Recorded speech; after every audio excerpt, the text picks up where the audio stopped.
So as a child, I knew of Howell, and that was back in the 50s and 60s when Howell was truly an agricultural city. Howell's come a long way over the years, and now you're starting to see young people move into town. Over the life of the Main Street program there, they have really been able to focus on the right business mix for downtown, getting people living downtown that patronize the businesses there. As soon as I came here, saw the community, got to meet a few of the folks, I fell in love. You know, Howell, I think, represents all that's best about our Michigan communities.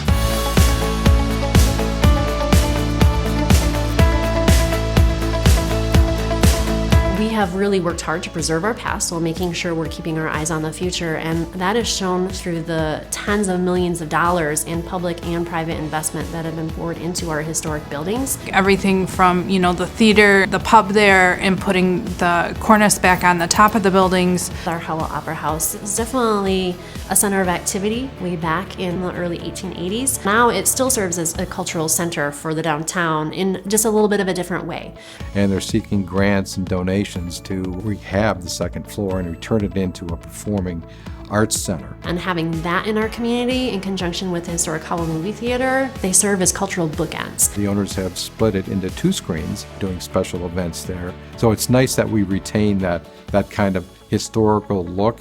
People come in and they know that this building has been here servicing this community in some capacity for almost 100 years. It's overwhelming. We definitely wanted, as an entire community, to offer some sort of incentive package that would entice future businesses to preserve that past. So we offer facade grants. We restored the original brick on the facade of the building. There was both front and rear facade that had to be done. We've leveraged those grants quite effectively thanks to the Main Street program.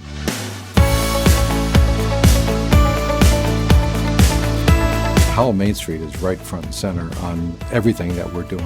When I first started at Main Street, the thing that spoke to me the most was how one individual can work an idea and then 10 years down the line, it's still there. Design and EV are kind of probably their biggest focus areas, so really embracing the art culture that they have there. We're getting calls now from the Detroit Free Press, from the Lansing area media outlets saying, what's going on? Because we know Howell has a lot happening.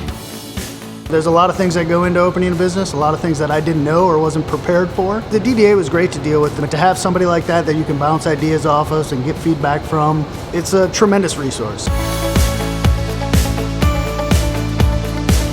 Well, I think Main Street for Howell, they have really embraced the methodology, and it's volunteer-led, and when volunteers take ownership in that programming, they have the buy-in and they want to see it followed through. We have a very strong volunteer base, between 400 and 500 volunteers who are really the lifeblood of the organization. We usually bring in an average of 5,000 volunteer hours per year. It's going to keep growing. We've got new things coming in all the time. Our buildings are filling up, and it's a great place to be, and it's just going to continue to grow. More of the same is what I'm excited about. I think Howell has a unique character, and it's grown from its farming days into what it is now. The storefronts are filled with unique shops. The volunteer base is there to make things happen. So I think it's just the combination of everything that really puts them in the spotlight to be a Great American Main Street Award winner.